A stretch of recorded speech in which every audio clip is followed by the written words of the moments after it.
മഴതോരും മുൻപയുടെ ഇന്നത്തെ എപ്പിസോഡിലേക്ക് എല്ലാവർക്കും സ്വാഗതം. വൈജയന്തിനെയാണ് ആദ്യം കാണിക്കുന്നത്. അപ്പം അമ്മയ്ക്ക് മരുന്ന് കൊടുക്കാൻ മുറിയിലേക്ക് വരികയാണ്.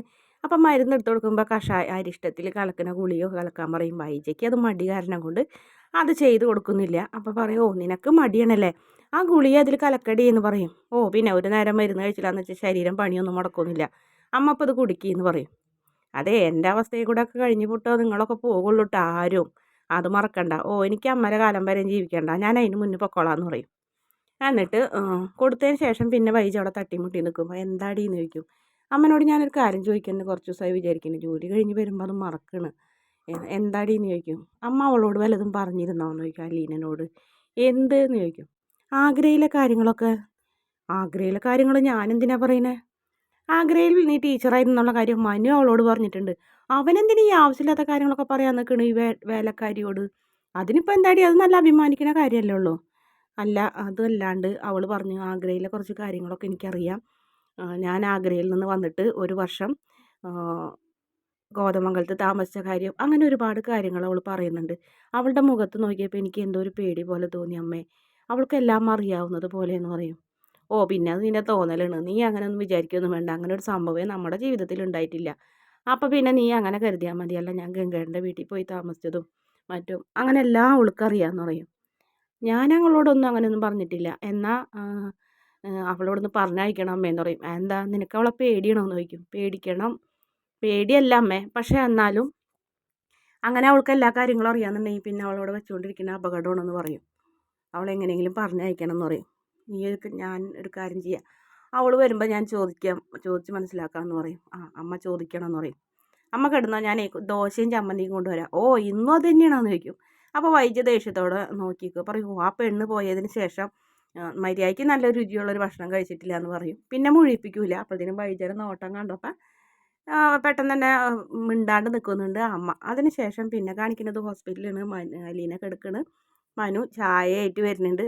മനുവേട്ടൻ ചായ കുടിക്കാൻ പോയാണോ എന്ന് ചോദിക്കും. അതെ 2 എണ്ണം കുടിച്ചെന്ന് പറയും. എന്നിട്ട് അലീനയ്ക്ക് ചായ എടുത്ത് കൊടുക്കും. പറയുന്നുണ്ട്, എനിക്ക് മനസ്സിലായി, എനിക്ക് ചായ കുടിക്കാൻ വേണ്ടി പോയതല്ലേ എന്ന് പറയും. അതെ അതിനെന്താ കുഴപ്പമെന്ന് പറയും. അങ്ങനെ ഒരു സംസാരിച്ചുകൊണ്ടിരിക്കുമ്പോൾ നേഴ്സ് വരുന്നുണ്ട്. നേഴ്സ് വന്ന് മരുന്നൊക്കെ കൊടുക്കും. നല്ല ഉറക്കമായിരുന്നല്ലോ അല്ലേ എന്ന് ചോദിക്കും. കസേരയിലിരുന്ന് എന്തിനാ ഉറങ്ങണേ? കൂട്ടിരിപ്പുകാർക്കൊക്കെ ഒരു ബെഡ് ഉണ്ടല്ലോ എന്ന് പറയും. അത് സാരില്ല, ഞാനിങ്ങനെ ഇവിടെ അടുത്തിരുന്ന് ഓരോന്ന് സംസാരിച്ചിങ്ങനെ ഉറങ്ങിപ്പോയി എന്ന് പറയും. ഡോക്ടർ വരും കേട്ടോ എന്ന് പറയും. അങ്ങനെ ഡോക്ടർ വരുന്നുണ്ട്. ഡോക്ടർ വന്നിട്ട് അലീനനോട് കാര്യമായിട്ടൊക്കെ സംസാരിക്കും. ഒരുപാട് ബ്ലഡ് പോയത് കൊണ്ട് തന്നെ കുറച്ച് ബുദ്ധിമുട്ടുണ്ട്. എന്നാലും ഇയാൾ ഇത്ര പെട്ടെന്ന് റിക്കവർ ആവുമെന്ന് ഞാൻ വിചാരിച്ചില്ല. എന്തായാലും ഭാഗ്യമുണ്ട്. അതുപോലെ തന്നെ ശരീരം അനക്കരുത്. സ്റ്റിച്ച് വിട്ടാൽ ബ്ലഡ് പോകാൻ സാധ്യതയുണ്ട്. അതുകൊണ്ട് നല്ലോണം ശ്രദ്ധിക്കണം കേട്ടോ എന്ന് പറയും. അങ്ങനെ നല്ലോണം ഉറങ്ങാൻ വേണമെന്ന് പറഞ്ഞ് പോകുന്നുണ്ട്. അതിനുശേഷം മനു വീണ്ടും അകത്തേക്ക് വരും. പിന്നെ നമ്മുടെ കമലയാണ് കാണിക്കുന്നത്. കമല വൈജയുടെ ഫോണിലേക്ക് വിളിക്കുന്നുണ്ട്. എന്താ വൈജയ നിങ്ങളുടെ ഉദ്ദേശം? ചോദിക്കും. എന്തെന്ന് ചോദിക്കും. എൻ്റെ ചെറുക്കനല്ലാണ്ട് നിങ്ങളുടെ ജോലിക്കാരിക്ക് കൂട്ടിരിക്കാൻ വേറെ ആരെയും കിട്ടിയില്ലേന്ന് ചോദിക്കും. അയ്യോ ഞങ്ങൾ പറഞ്ഞിട്ടല്ല കമലാടത്തിൻ്റെ ചെറുക്കൻ വന്നിരിക്കുന്നത്, ബാലചന്ദ്രനോടൊന്ന് പറഞ്ഞൂടെ? ബെസ്റ്റ്, ബാലചന്ദ്രനും അവന് കൂട്ടാണ്. 2 പേരും കൂടി ഇനി അവളെ നോക്കണത്, മത്സരിച്ച് നോക്കണത്. പിന്നെ ഞാനെന്ത് പറയാനെന്ന് പറയും. ഞാനന്ന് പറഞ്ഞതല്ലേ അലീന കണ്ണും കൈയും കാട്ടി മനുവിനെ വശത്താക്കി എന്നുള്ള കാര്യം. അന്ന് കമലാടത്തി അത് കാര്യമാക്കിയില്ലല്ലോ. ഓ മനുഷ്യൻ്റെ ഗതികേട് നാണക്കേടായിട്ട് പാടില്ല. അതുതന്നെയാണ് ഞാനും പറയണത്. നിങ്ങളുടെ വീട്ടിലെ ജോലിക്കാരിനെങ്കിൽ പോട്ടെ എന്ന് വിചാരിക്കുക, ഇത് ഞങ്ങളെ വീട്ടിലെ ജോലിക്കാരിനെ കാവൽ നിങ്ങളുടെ മോന, എന്ത് കാര്യം എന്ന് ചോദിക്കും. അങ്ങനെ മനുവിന് അവളോട് പ്രേമമാണ്, അങ്ങനെയുള്ള കാര്യങ്ങളൊക്കെ ഇങ്ങനെ പറയുന്നു. അപ്പോൾ അതിങ്ങനെ കേട്ട് നിൽക്കുന്നു നമ്മുടെ ബാലചന്ദ്രൻ. നന്നായി നന്നായിട്ടുണ്ടടി, മനസ്സിലൊരു വിഗ്രഹമായിരുന്നു നീ. അതിൻ്റെ വായിൽ നിന്ന് വരുന്ന വാക്കുകൾ കേൾക്കുമ്പോഴേ വിഷം തുപ്പണ കേൾക്കുമ്പോൾ അട്ട തേള് പഴുതേര അങ്ങനെയുള്ള വാക്കുകളൊക്കെ അല്ലേ വരുന്നത്. നന്നായിട്ടുണ്ടെന്ന് പറയും. അങ്ങനെ പോകും. അപ്പോൾ എന്താ അവിടെ എന്ന് പറയും. ബാലചന്ദ്രന് ഇഷ്ടപ്പെട്ടില്ല ഞാൻ പറഞ്ഞതെന്നൊക്കെ പറയുന്നുണ്ട്. അതിനുശേഷം പിന്നീട് ബാലചന്ദ്രൻ ഹോസ്പിറ്റലിലേക്ക് പോകുന്നുണ്ട്. ഹോസ്പിറ്റലിൽ ചെന്ന് അലീനനെ കാണുമ്പോൾ ആശ്വാസമാവുന്നുണ്ട്. അങ്ങനെ അലീനനെ കണ്ടപ്പോൾ ഒരുപാട് സന്തോഷം. പറയും, നീ മോൾ ഇന്നലെ ഞങ്ങളെ ഒരുപാട് പേടിപ്പിച്ചു, ഇപ്പോഴാണ് എനിക്ക് ശ്വാസം നേരെ വീണത്, വേറെ ആപത്തൊന്നുമില്ലല്ലോ. പറയും, സോറി സാറേ, ഞാൻ അങ്ങനെയൊന്നും വിചാരിച്ചില്ല, ഇങ്ങനെയൊന്നും ആവുമെന്നും വിചാരിച്ചില്ല. അതൊന്നും സാരമില്ല മോളെ, ഇതൊക്കെ ഓരോരുത്തർക്ക് വരുന്നതല്ലേ, നമ്മൾ വിചാരിച്ചിട്ട് ചെയ്യണമല്ലല്ലോ എന്ന് പറയും. അപ്പോൾ മനുവിന് പെട്ടെന്ന് ദേഷ്യം വരും. മനു പറയും, നീ സോറി ഒന്നും പറയേണ്ട കാര്യമൊന്നുമില്ല എന്ന് പറയും. അപ്പോൾ അതെന്താണെന്ന് ബാലേന്ദ്രന് മനസ്സിലാവില്ല. പക്ഷേ ബാലചന്ദ്രൻ പറയില്ല. ബാലചന്ദ്രൻ നമ്മുടെ മനുവിനോട് ജോലിക്ക് പൊക്കോ, ഞാനിവിടെ നിന്നോളാം എന്ന് പറഞ്ഞപ്പോൾ അത് വേണ്ട അങ്കിള് പൊക്കോ, അങ്കിളിന് ഒരുപാട് കാര്യങ്ങളുള്ളതല്ലേ, എനിക്ക് ഹോംവർക്കല്ല, ഞാൻ ഇവിടെ ഇരുന്ന് കഴിഞ്ഞിട്ട് ചെയ്തോളാം എന്ന് പറയും. എന്നാൽ നന്ദി, ഉപകാരമുണ്ട്, കാരണം എനിക്ക് പ്രത്യേകിച്ച് ഇന്ന് ഒരുപാട് മീറ്റിങ്ങുകളുള്ള ദിവസമെന്ന് പറയും. ഉച്ചയ്ക്ക് വരാട്ടാ എന്ന് പറഞ്ഞ് അലീനനോട് ആശ്വസിപ്പിച്ചിട്ട് പോകും. പിന്നീട് രോഹിത്തിനെയും ഹരിനെയും കാണിക്കരുത്, എന്നാലും കഷ്ടിച്ച് രക്ഷപ്പെട്ടല്ലടാ നമ്മ. എന്തൊക്കെ അനുഭവിച്ചു ഇന്നലെ ഒരു ദിവസം കൊണ്ട്. അവൾക്ക് എന്താടാ പ്രാന്തണ? അവളൊരു സാധാരണ സ്ത്രീയാണ്. അവൾ സാധാരണ സ്ത്രീയാണെങ്കിൽ ഇങ്ങനെയൊക്കെ ചെയ്യോ? മനുഷ്യന് വേദനയ്ക്കില്ലടാ ശരീരത്തിൽ കത്തി കുത്തി ഇറങ്ങുമ്പോൾ എന്നൊക്കെ ഇങ്ങനെ രോഹിത്ത് ഇങ്ങനെ സംശയത്തോടെ ചോദിക്കുന്നു. എന്തെല്ലാം പ്രശ്നങ്ങളായിരുന്നു.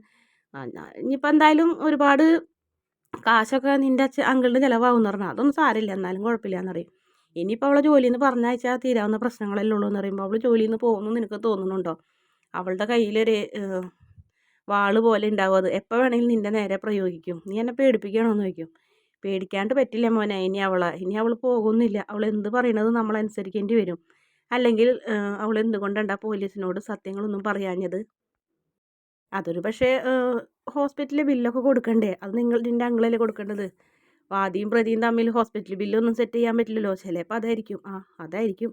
അങ്ങനെ വിചാരിച്ച് ആശ്വസിക്കാമെന്ന് പറയും. നിനക്കും നല്ല പേടി തന്നെയായിരുന്നല്ലോ, നീ നാട് വിടാനൊക്കെ പോയാണല്ലോ വണ്ടിയിൽ ഫുൾ പെട്രോൾ അടിച്ചിട്ട്. നീ എന്നെ കളിയാക്കൊന്നും വേണ്ടാന്ന് പറയും. ഇനി ഇങ്ങനത്തെ ഒരു പരിപാടിക്ക് ഞാനില്ല, മതിയായി എന്നിങ്ങനെ രോഹിത്ത് പറയുന്നു. അതിനുശേഷം വീണ്ടും അലീനനെ ഹോസ്പിറ്റലിലാണ് കാണിക്കുന്നത്. രണ്ടുപേരും കൂടെ സംസാരിച്ചുകൊണ്ട് ഇരിക്കിന്. വൈകിട്ടത്തെ പ്രൊമോയിൽ വീക്കെൻഡ് പ്രൊമോ പോലെ തന്നെ കഴിഞ്ഞ തവണ കാണിച്ചത് തന്നെയാണ്, പ്രത്യേകിച്ചൊന്നുമില്ല. അലീന മനുവിനോട് സത്യങ്ങളെല്ലാം പറയുന്നതും മനു അവർക്കുള്ള ശിക്ഷ വിധിക്കുന്നതും അങ്ങനെയുള്ള കാര്യങ്ങൾ മാത്രമേ ഉള്ളൂ. എന്തായാലും വീഡിയോ ഇഷ്ടപ്പെടുകയാണെങ്കിൽ ചാനലൊന്ന് സബ്സ്ക്രൈബ് ചെയ്ത് സപ്പോർട്ട് ചെയ്യണേ.